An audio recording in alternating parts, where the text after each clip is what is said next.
खुशबू देवी बहुत खुश थी क्योंकि उसका इकलौता बेटा अर्जुन उसकी मनपसंद लड़की चित्रा से शादी जो कर लेता है। चित्रा भी नवेली बहू की तरह घूंघट किए अपना पहला कदम रखती है। पूरे घर में खुशियों का माहौल था। तभी वहाँ एक विदेशी लड़की जिसका नाम रोज था, वो रोते हुए बोलती है, ये सब क्या है अर्जुन? तुमने मेरे साथ इतना बड़ा धोखा किया। तुमने मुझसे प्यार किया था ना, फिर ये सब क्या है? मुझे वहाँ छोड़कर तुम यहाँ इंडिया में आकर शादी कर लिए। अरे मेरे बारे में ना सही तो कम से कम तुम्हारा जो अंश मेरे पेट में पड़ रहा है उसके बारे में सोच लिया होता। ये सब क्या है अर्जुन? ये गोरी लड़की क्या बोल रही है? माँ ये वही है जिसे मैं प्यार करता था, लेकिन आपको ये मंजूर नहीं था। अच्छा, तो तू है वो जो मेरे घर बहू बनने के सपने देख रही है। देख लड़की, मैं तुझे पहले ही बता देती हूँ, मेरे बेटे की शादी हो चुकी है और मेरे घर में आई खुशियों को भंग करने की जरूरत नहीं है। अरे हर किसी का शादी से पहले चक्कर चलता है, वैसे ही मेरे बेटे का भी चल रहा था। अब उसकी शादी हो चुकी है और वो अपनी लाइफ में आगे बढ़ चुका है। अब यहाँ से जा सकती है तू, तेरा यहाँ पे कुछ भी नहीं है। आपके बेटे का बच्चा मेरे पेट में पल रहा है और आप बोल रहे हैं कि मेरा यहाँ कुछ नहीं है। अगर आपके बेटे को मुझसे मेरे साथ नहीं रहना था या फिर मेरी रिस्पॉन्सिबिलिटी नहीं उठा सकता था तो उसने मेरे साथ ऐसा क्यों किया? इसने मुझसे शादी क्यों की और मुझे प्रेग्नेंट भी कर दिया? अब ये रिस्पॉन्सिबिलिटी कौन निभाएगा? कैसे मान लूं कि ये बच्चा मेरे बेटे का है? तुम जैसे अंग्रेजों का कोई भरोसा नहीं, किसी के नहीं होते हो तुम लोग। और चुपचाप यहाँ से चली जा वरना तेरी चुटिया पकड़कर तुझे बाहर फेंक दूंगी। देखो जो हुआ उसे भूल जाओ और यहाँ से चली जाओ। तुम्हें जो करना है तुम कर लो, लेकिन मैं अपनी माँ के खिलाफ नहीं जा सकता। देख लिया, ये मेरा बेटा है, जैसा मैं बोलूंगी वैसा ही करेगा। इसे अगर तुझे रखना होता तो कब का मेरे खिलाफ जाकर तुझे इस घर में ले आता। लेकिन अफसोस कि ये मेरा बेटा है, किसी और का नहीं, जो अपनी फैमिली के खिलाफ जाकर शादी करके ले आए। खुशबू गुस्से में रोज को घर से भगा देती है। यूं ही रोज सड़कों पर अपनी रात बिता देती है। तभी वहाँ एक औरत आती है। उसकी हालत देखकर वो औरत उससे पूछती है, क्या हुआ बेटा, इतनी रात को तुम अकेले ही क्या कर रही हो और इतना रो क्यों रही हो? सब ठीक तो है ना? मुझे अपनी परेशानी बताओ, क्या मैं तुम्हारी मदद कर सकती हूँ? बेचारी रोज रोते हुए अपनी सारी बात उस औरत को बताती है। इसे सुनने के बाद वो औरत रोज से बोलती है, कहते हैं ना, जब घी सीधी उंगली से ना निकले तो उंगली टेढ़ी करनी पड़ती है बेटा। अगर तुम्हारे पास अर्जुन और तुम्हारी शादी के डॉक्यूमेंट्स हैं तो ये तुम प्रूफ करके पुलिस स्टेशन में दिखा सकती हो और कानूनी तौर पर तो तुम अपने ससुराल में हक भी ले सकती हो। कभी कभी क्या होता है कि खुद को स्ट्रांग बनाना पड़ता है। और मेरी बात मानो, अपने बच्चे के लिए और अपने लिए लड़ाई तुम खुद लड़ो बेटा। लेकिन मैं अपने ससुराल वालों को इस तरह से तकलीफ में नहीं देख सकती। ये तो तुम्हारा बड़प्पन है बेटा कि तुम विदेश में रहकर भी ऐसी सोच रखती हो। एक काम करो, पहले अपने ससुराल जाकर बात करो और उनसे समझाओ। अगर वो तुम्हारी बात नहीं मानते तो तुम्हें मजबूरन ये कदम उठाना पड़ेगा। बाद में फैसला तुम्हारे हाथ में है। ऐसे ही अगली सुबह रोज फिर से अर्जुन के घर जाती है और वहाँ जाकर कहती है, अर्जुन, मैं तुम्हें और तुम्हारी फैमिली को मुश्किल से 1 हफ्ते का समय देती हूँ। अगर तुम लोग मुझे नहीं अपनाते हो या फिर मुझे इस घर में रहने से मना करते हो तो मैं मजबूरन पुलिस स्टेशन जाकर तुम्हारे खिलाफ धोखाधड़ी का केस करूंगी कि तुमने मुझे चीट किया है। उसके बाद तुम्हें क्या सजा मिलेगी और तुम्हारी फैमिली का क्या होगा वो तुम खुद ही सोच लो। ये सुनने के बाद अर्जुन की पूरी फैमिली डर जाती है। उसे मजबूरन रोज को अपनाना पड़ता है। ऐसे ही अगले दिन चित्रा की पहली रसोई की जोर शोर से तैयारियां चल रही थी। तभी रोज अपनी सास से बोलती है, माँ जी, मैं भी घर की बहू हूँ और मैं चाहती हूँ कि मेरी भी इस घर में पहली रसोई हो। तेरे बस की है ये सब करना? और मेरी जो बहू है ना, इंडियन कल्चर को अच्छे से समझती है, उसे पता है कैसे क्या करते हैं। तुझे तो कुछ भी नहीं पता। खामखा मेरा मजाक बनाने की जरूरत नहीं है। मेरे रिश्तेदारों के सामने बहुत सारे रिश्तेदार आने वाले, सारा खाना मेरी चित्रा बहू बनाएगी। मैं नहीं चाहती कि कुछ भी गड़बड़ करे तू, जिस वजह से मेरी और मेरी बहू की बदनामी हो। ऐसे ही अगले दिन चित्रा रसोई में जाती है। गुस्से में मुंह बनाते हुए वो बोलती है, इस बुढ़िया ने तो नाक में ही दम कर दिया है। चित्रा बहू करती रहती है सारा दिन। मैं भी तो इंसान हूँ ना, इतने सारे लोगों का खाना एक साथ कैसे बनवाऊंगी? ऊपर से मेरी ये जो सौतन है, इसे कुछ करने ही नहीं दे रही मेरी सास। जैसे ये तो आराम फरमाने के लिए आई है। एक काम करती हूँ, रोज को बुला लेती हूँ, उसके साथ ही खाना बनाऊंगी। चित्रा रोज को बुलाती है, लेकिन उससे पहले ही वहाँ पर रोज आ जाती है और रोज चित्रा से बोलती है, तुम ना बिल्कुल टेंशन मत लो, मुझे खाना अच्छे से बनाना आता है। और हाँ, किसी को बताना मत कि ये खाना मैंने बनाया, वरना माँ जी को बुरा लगेगा। ये पहली रसोई तुम्हारी है और इसमें नाम तुम्हारा ही होना चाहिए। यार तुम कितनी अच्छी हो, सच में अर्जुन ने तुम्हारे साथ बहुत गलत किया। जिस दिन माँ जी और अर्जुन को पता चलेगा ना कि तुम कितनी अच्छी हो, उस दिन वो दिल से तुम्हें स्वीकार कर लेंगे। अच्छा यार जल्दी से खाना बनवा दो, वरना ये रिश्तेदार ना सर फोड़ देंगे हमारा। इस तरह से रोज सारा खाना अकेले ही बनाकर झटपट तैयार कर देती है। थोड़ी ही देर बाद चित्रा सभी रिश्तेदारों को खाना परोसने लगती है। सभी रिश्तेदार खाना खाने के बाद चित्रा की बहुत तारीफ करने लगते हैं। तभी चित्रा उन सबके सामने कहती है, सच बताऊं तो इस तारीफ की असली हकदार मैं नहीं, बल्कि मेरी छोटी बहन रोज है। सारा खाना उसी ने बनाया है। भले ही वो विदेश की है, लेकिन हर काम में निपुण है। घर का काम काज, बड़ों का मान सम्मान कैसे किया जाता है, सब कुछ इसे पता है। मैं तो इंडिया में रहकर भी इंडियन कल्चर को अच्छे से समझ नहीं पाई, यहाँ तक कि मुझे अभी अच्छे से खाना बनाना नहीं आता। मैं बहुत ज्यादा परेशान हो चुकी थी, लेकिन रोज ने मेरी मदद की। रोज बहुत समझदार और बहुत गुणी है। सच कहा है किसी ने, इंसान हिंदू हो।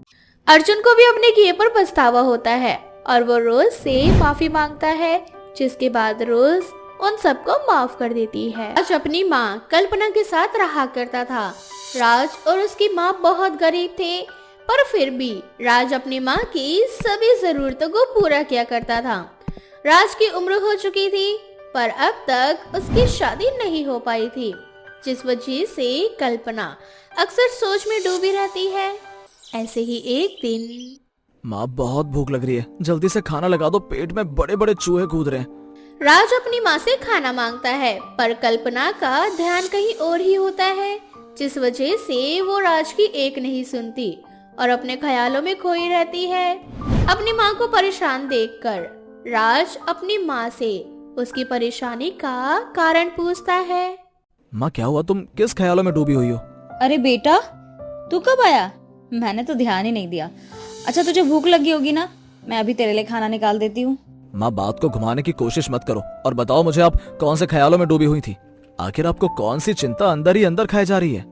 एक माँ को क्या ही फिक्र हो सकती है बेटा। मेरा बेटा जवान हो चुका है और तेरी उम्र के सभी लड़कों की शादी हो गई है, बच्चे भी हो गए हैं, और तेरी शादी नहीं हो पा रही। मैं अपनी बहू के हाथों का खाना कब खाऊंगी?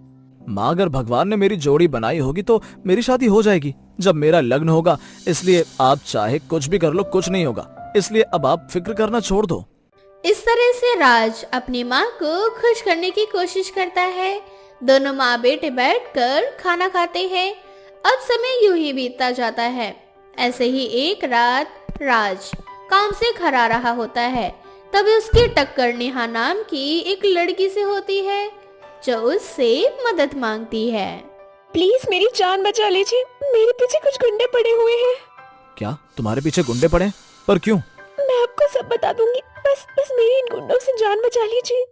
ओह, तो ये इस लड़के से मदद मांग रही है। देखी रो, यहाँ से चला जा वरना आज हम तुझे जिंदा नहीं छोड़ेंगे। तुम सब कौन हो और तुम्हें शर्म नहीं आती एक मासूम लड़की को छेड़ते हुए? मेरे होते हुए तुम में से कोई भी इस लड़की का कुछ नहीं बिगाड़ पाएगा। अच्छा बेटा, तो अब तू रोकेगा हमें? हाँ, इतना बोलकर गुंडे राज पर हमला करते हैं, पर राज अकेले ही सभी गुंडों से निपट लेता है। अब सभी गुंडे वहां से भाग जाते हैं, जिसके बाद राज नेहा को अपने घर ले जाता है और अपनी माँ से मिलवाता है। फिक्र मत करो, ये मेरा घर है और ये मेरी माँ है। आज रात तुम यहाँ पर आराम से रह सकती हो, कल सुबह अपने घर चली जाना। अभी बहुत रात हो चुकी है। बेटा ये लड़की कौन है और तू इसे यहाँ क्यों लेके आया है? माँ मैं नहीं जानता कि ये लड़की कौन है, पर इसके पीछे कुछ गुंडे पड़े थे। इसने मुझसे मदद मांगी, इसलिए मैं इसे अपने घर ले आया हूँ। वैसे तुम हो कौन और वो गुंडे तुम्हारे पीछे क्यों पड़े थे? मेरा इस दुनिया में कोई नहीं है। मैं एक अनाथ लड़की हूँ और एक आश्रम में रहा करती थी, पर आश्रम वालों ने मुझे अपने आश्रम से निकाल दिया और जब मैं आश्रम से निकल रही थी तो ये कुछ गुंडे मेरे पीछे लग गए। पर बेटी तुम्हारे आश्रम वालों ने तुम्हें आश्रम से बाहर क्यों निकाला?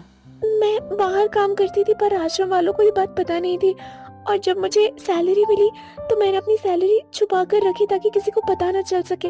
पर मेरे आश्रम की एक लड़की है जो मुझे जरा भी पसंद नहीं करती। उसने वो सारे पैसे आश्रम के मालिक को दे दिए और मुझ पर झूठा आरोप लगा दिया कि मैंने आश्रम से पैसे चोरी किए।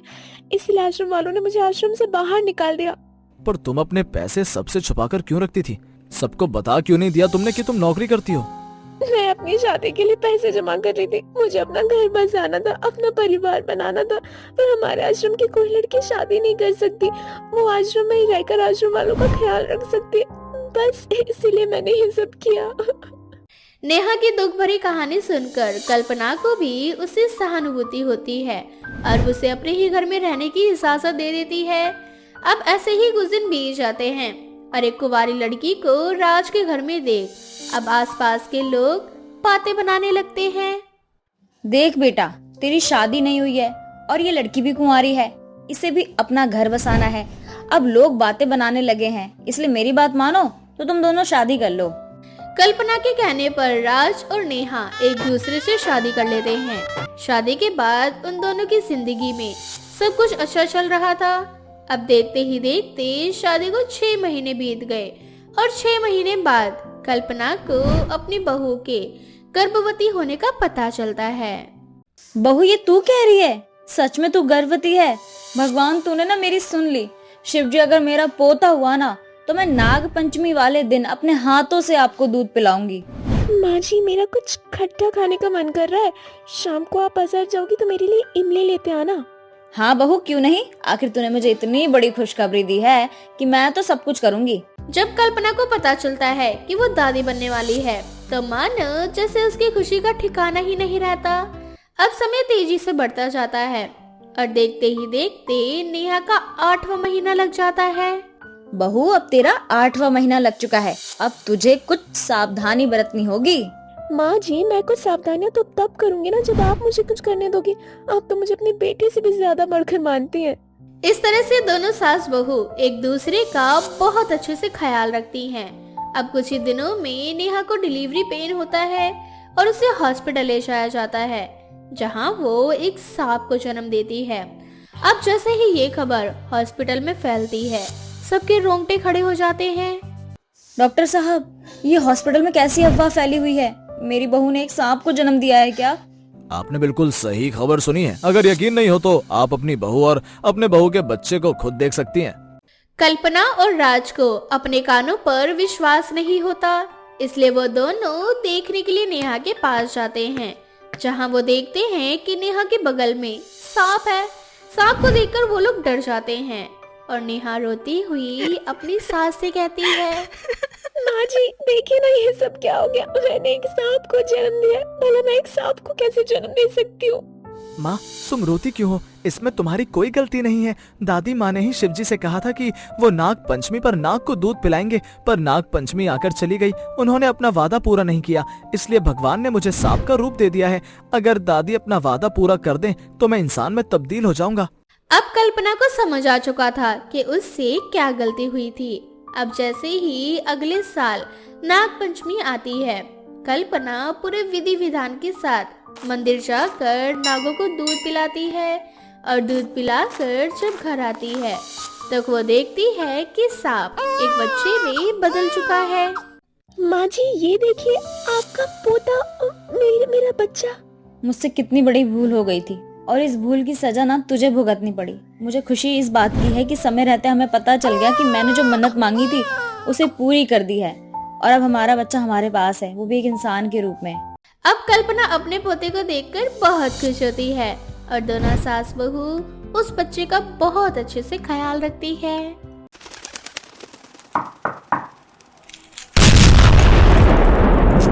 चूचू चिड़िया की कहानी। सुंदरबन जंगल में चिंकी तोती और पिंकी चिड़िया नाम की 2 सहेलियां रहा करती थी। एक दिन पिंकी चिड़िया अपनी सहेली चिंकी तोती को अपने बॉयफ्रेंड चिंटू तोते से मिलवाने एक रेस्टोरेंट लेकर आती है। दोनों सहेलियां रेस्टोरेंट में बैठकर चिंटू तोते का इंतजार कर रही होती हैं।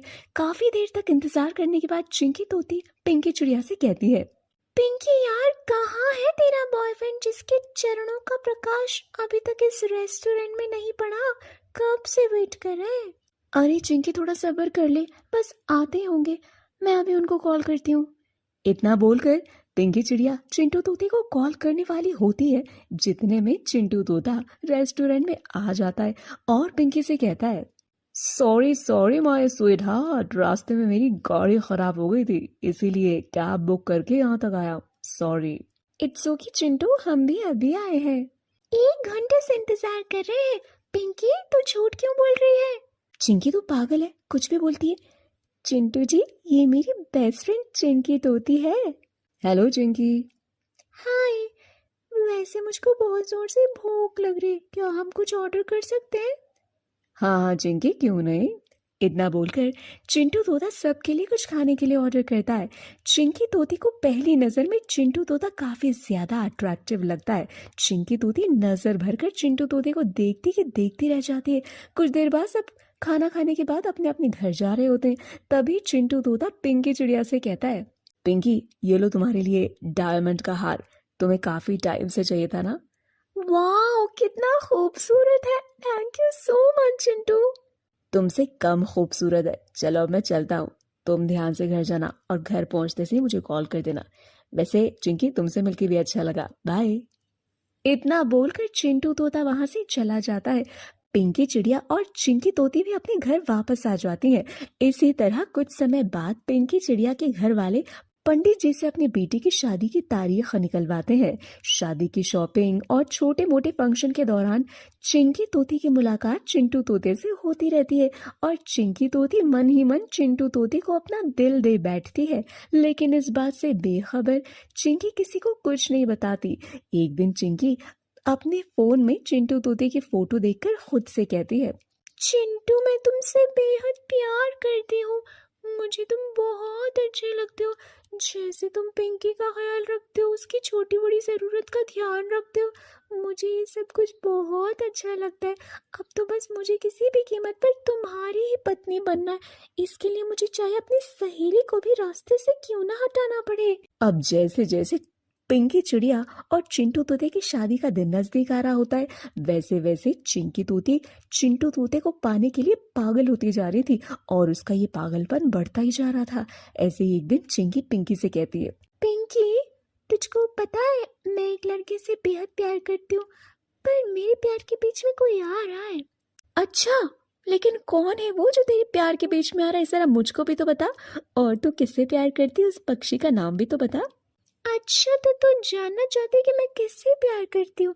मैं चिंटू तोते से प्यार करती हूँ और तू ही है जो हमारे प्यार के बीच में आ रही है। आई एम सॉरी पिंकी, तुझे चिंटू और मेरे बीच से हटना होगा। अपनी बेस्ट फ्रेंड के मुंह से ये बात सुनकर पिंकी हैरान रह जाती है। क्या चिंकी तो ये क्या बोल रही है? मैं चिंटू से बेहद प्यार करती हूँ, मेरी और चिंटू की शादी होने वाली है, तू मेरी बेस्ट फ्रेंड होकर मेरी जगह कैसे ले सकती है? तुझको ऐसा बोलती हुई जरा भी शर्म नहीं आ रही? आई एम सॉरी पिंकी, मुझे माफ कर देना, मैं अपने प्यार के लिए कुछ भी कर सकती हूँ। इतना बोलकर चिंकी तोती पिंकी चिड़िया को जान से मार देती है। जब पिंकी चिड़िया की मौत की खबर घर में सबको लगती है, सब बहुत परेशान हो जाते हैं और अब चिंटू तोता बहुत अकेला रहने लगता है। चिंटू तोते के अकेलेपन का फायदा उठाकर चिंकी तोती चिंटू को सहारा देने लगती है। इस तरह धीरे धीरे करके चिंटू तोता चिंकी तोती के प्यार में चिंकी चिड़िया को भूलने लगता है और फिर कुछ ही महीनों बाद चिंटू तोता चिंकी तोती से शादी कर लेता है। चिंटू तोते को अपने पति के रूप में पाकर चिंकी तोती बहुत खुश होती है और घर की सारी जिम्मेदारियां अच्छे से निभाती है। इसी तरह हंसी खुशी सब एक साथ रहने लगते हैं और पिंकी चिड़िया की मौत सबके लिए एक रहस्य बनकर रह जाती है। दोस्तों, ये थी हमारी आज की कहानी। दोस्तों, क्या आपको पता है चिंकी तोती अपनी सहेली पिंकी चिड़िया को क्यों मार देती है? दोस्तों, अगर आपको पता है तो आप अपना आंसर हमें कमेंट सेक्शन में कमेंट करके जरूर बताएं। साथ ही वीडियो को लाइक जरूर करें और ऐसे ही मजेदार कहानियां रोजाना देखने के लिए मेरे चैनल को सब्सक्राइब करना बिल्कुल भी ना भूलें।